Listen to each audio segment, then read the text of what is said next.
असम की धरती हमेशा से अपनी हरियाली, चाय के बागानों और ब्रह्मपुत्र नदी के लिए जानी जाती रही है।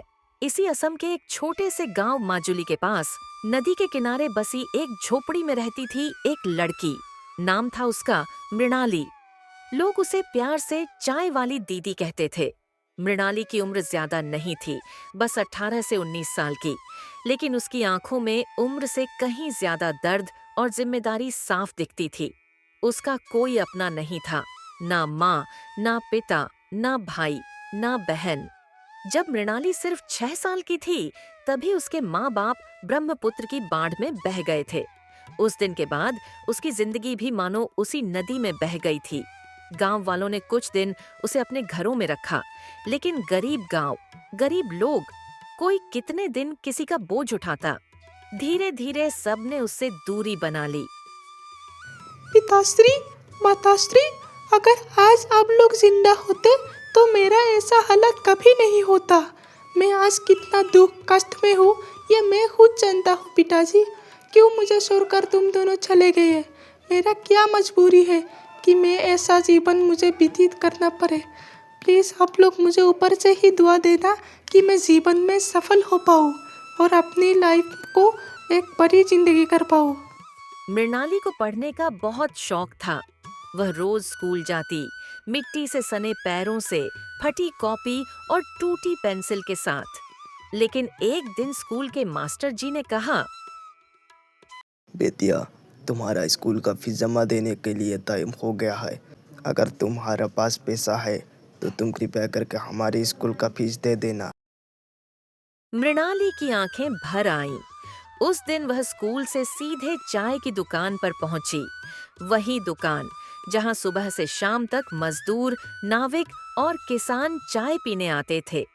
दुकानदार का नाम था रघु काका।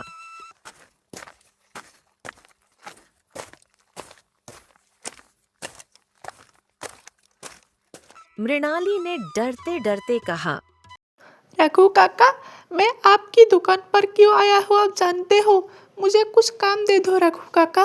मेरी जीवन में जीने के लिए बहुत दिक्कत हो रही है मुझे। मेरी माँ पिताजी भी नहीं है। आप मुझे अगर आज कोई काम नहीं दोगे तो शायद मैं मर भी जाऊँ। मेरा स्कूल का फीस भी देना है। मुझे क्या करूँ क्या नहीं करूँ कुछ समझ में नहीं आ रहा है रघु काका। रघु काका ने ऊपर से नीचे तक देखा। कमजोर शरीर, पतले हाथ, लेकिन आंखों में जिद। बेटा, चाय बना पाएगी? मतलब अच्छे से उबाल कर तीखी थांग की चाय बना पाएगी तू? अगर ये कर पाएगी तो बाकी छोटे मोटे काम तू धीरे धीरे मेरे से सीख जाएगी। ये काम कर पाएगा तो तू बता दे मुझे बस। आप जो भी काम दो मैं सब कर लूँगी। बस आप मुझे काम दे दो। मैं बर्तन धोना, झाड़ू लगाना, पोछा लगाना सब कुछ कर लूँगी, चाय भी बना दूँगी। पर मुझे आज आप प्लीज़ काम दे दो रघु काका। अगर आप मुझे आज काम नहीं दिया तो मैं शायद मर जाऊँगी। मैं आपको कभी शिकायत का मौका नहीं दूँगा रघु काका। अनुग्रह करके मुझे काम पे रख लो। उसी दिन से मृणाली की पढ़ाई छूट गई और जिंदगी की असली पाठशाला शुरू हो गई।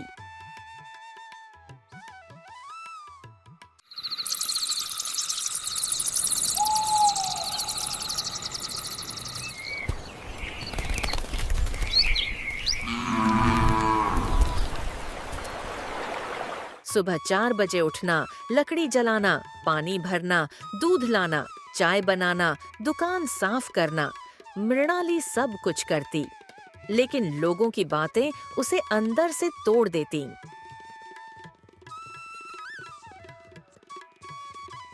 अरे, ये तो एक अनाथ लड़की है जिसके सिर पर न माँ की ममता है और न पिता का सहारा। किस्मत ही कुछ ऐसी खराब है इसकी कि बचपन से ही इसे सिर्फ संघर्ष और ताने ही मिले हैं। लोग कहते हैं कि ये जिंदगी भर सड़क किनारे चाय ही बेचेगी, इससे ज्यादा कुछ बन ही नहीं पाएगी। मेरे हिसाब से तो इसकी जिंदगी पूरी तरफ से बेकार हो गया है। अरे, ये तो एक अनाथ लड़की है जिसके सिर पर न माँ की ममता है और न पिता का सहारा।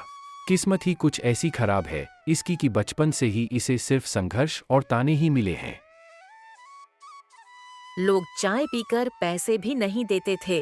कुछ लोग गंदी बातें करते।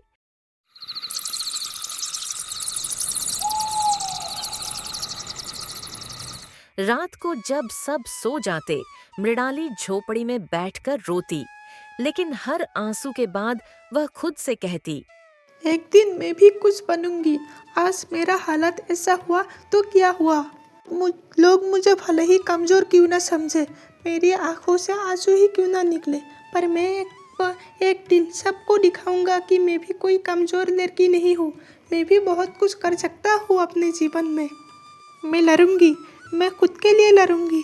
मैं खुद पे दम पे कुछ करके दिखाऊंगी सब लोगों को। ये मेरी वादा है।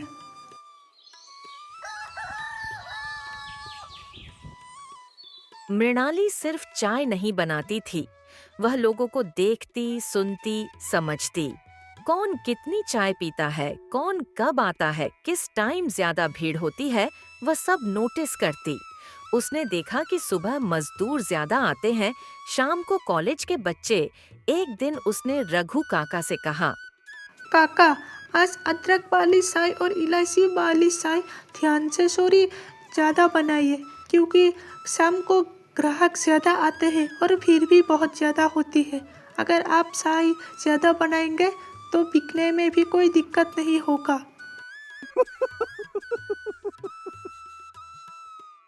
क्या बात करता है बेटे, तू बताएगी मुझे कि चाय कैसे बनानी है। लेकिन शाम को सच में चाय ज्यादा बिकी। पहली बार किसी ने मृणाली की बात मानी।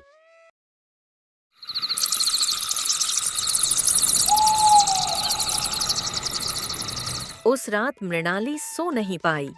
उसने सपना देखा, एक बड़ी चाय की दुकान जिस पर लिखा है, मृणाली टी स्टॉल, असम की शान। जहां पूरा फिर था, कॉलेज के बच्चे, किस गांव के बुजुर्ग लोग और बहुत सारे लोग एक साथ चाय पी रहे थे। और मृणाली कि उसे दिन इन काम भी बहुत ज्यादा हो गई थी। उसने खुद से वादा किया, अब मेरी हर जिंदगी की सुबह, हर मेहनत और हर संघर्ष और हर गवाह मेरी साई ही होगी। मैं साई को सिर्फ रोजगार नहीं, अपनी ताकत, अपनी बुद्धि, अपनी जिंदगी की हर कामयाबी से जुड़वाऊंगा।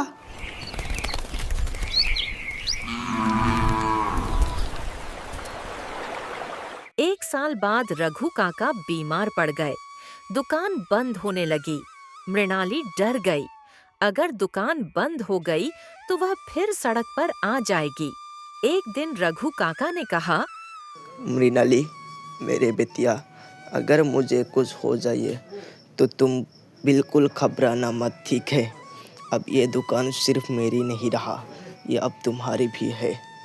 मेहनत, सच्चाई और ईमानदारी से इस दुकान को चलाना, ये मेरी सबसे बड़ी विरासत है बेटिया। तुम सड़क के लिए नहीं बने हो, तुम इस दुकान की रोशनी हो मेरे बेटिया। मृणाली की दुनिया अंधेरी हो गई, लेकिन उसी पल उसने फैसला किया, अब रोने का वक्त नहीं है मृणाली। तुझे हर आंसुओं को हौसले में बदलकर अपनी जिंदगी को आगे बढ़ाने की टाइम है। तुम्हें अपने जीवन का हर डर को, हर मुसीबत को पीछे छोड़ना होगा और अपने जीवन को आगे बढ़ानी होगी। खुद के लिए और अपने सपनों के लिए लड़ने का तुम्हारे समय आ गया है अभी।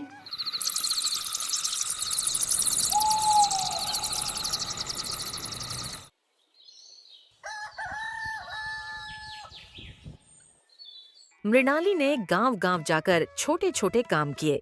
किसी के खेत में, किसी के घर में कभी बर्तन धोना तो कभी झाड़ू लगाना। 6 महीने में उसने मात्र 3,000 रुपए जमा किए। उसने नदी किनारे एक पुरानी ठेली खरीदी और लिखवाया, चाय वाली दीदी। पहले दिन सिर्फ 5 ग्राहक आए, दूसरे दिन 8 और तीसरे दिन 15। धीरे-धीरे भीड़ बढ़ने लगी।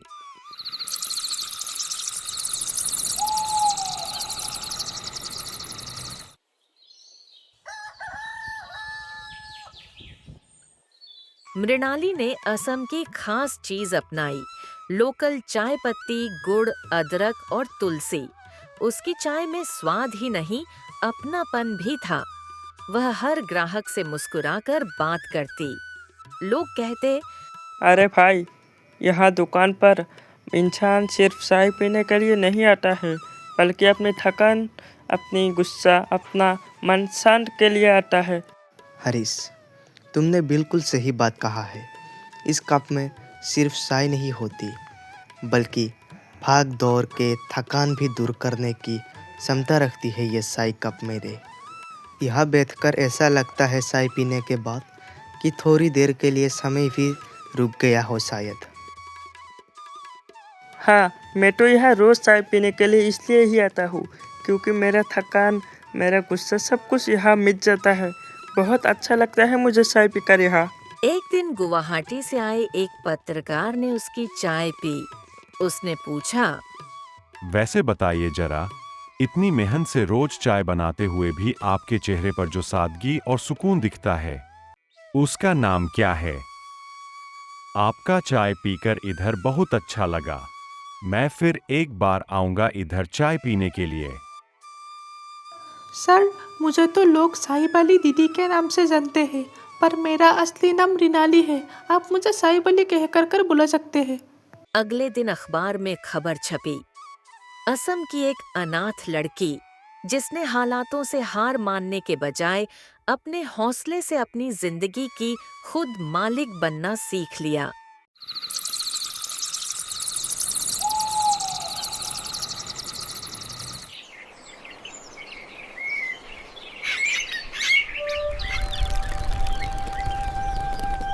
अखबार में छपी खबर ने मृणाली की जिंदगी को हिला दिया।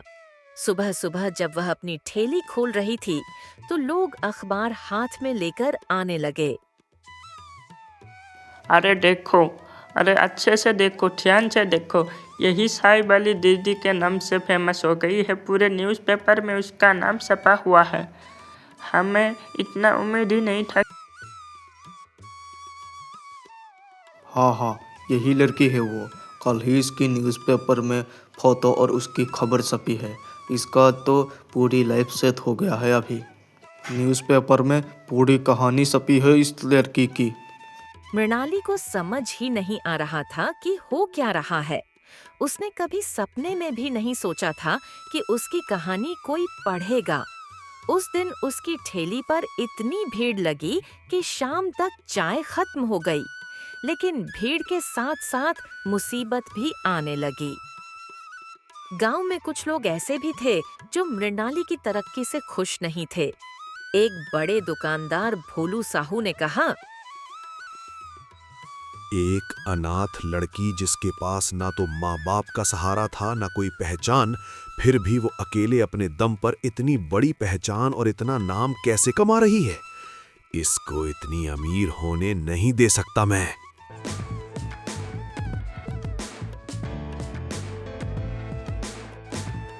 उसने पंचायत में शिकायत कर दी। ये बिना किसी सरकारी लाइसेंस और कानूनी अनुमति के दुकान चला रही है, फिर भी रोज खुल्लम खुल्ला अपना कारोबार कैसे कर पा रही है? जितनी जल्दी हो सके इससे टैक्स भराओ और इसको जल्दी से जल्दी गिरफ्तार करो। इसकी दुकान भी जब्त करना होगा। एक दिन पुलिस आई और मृणाली की ठेली जब्त कर ली गई। वह सड़क पर आ गया। वह बैठकर सड़क पर रोने लगी। लोग देख रहे थे, लेकिन कोई कुछ भी बोल नहीं रहा था।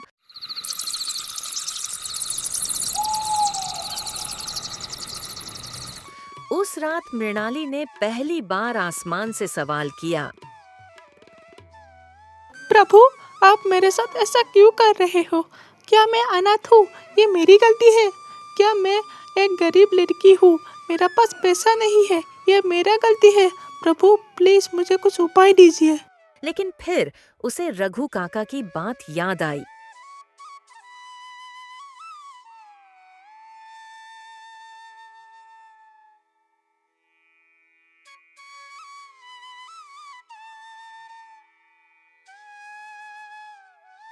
और मृणाल गुवाहाटी शहर चला गया और उधर एक चाय की छोटी सी दुकान पर काम करने लगी और उधार ही उसका जीवन व्यतीत करने लगा। और अब वह सुखी सुखी रहने लगे।